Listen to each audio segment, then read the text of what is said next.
সে চেয়ে আছে মার মুখের দিকে। ঘুম নেই, খাবার গলছে না গলা দিয়ে, সমস্ত মুখ আর বুক লাল। তবু কোথায় মা, কোথায় জগদীশ্বরী?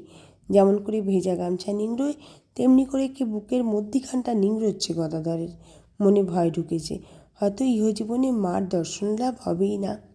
মা থাকতেও মাকে যদি না পাই কী হবে বেঁচে থেকে? জীবনের আর তবে মূল্য কী? হঠাৎ কালীঘরে যে খাঁড়া ঝুলছিল তার উপরে নজর পড়ল। গদাধর শিশুর মতো ছুটে গিয়ে পেরে আনলে সেই খড়গ। এই মুহূর্তেই জীবনের সে অবসান করে দেবে। আত্মরক্তপাতে জননীর নিষ্ঠুরতার প্রতিশোধ নেবে। গলায় আঘাত করতে যাচ্ছে, অমনি সামনে মা এসে দাঁড়ালেন। মা তুই, মা তুই এলি এতদিনে?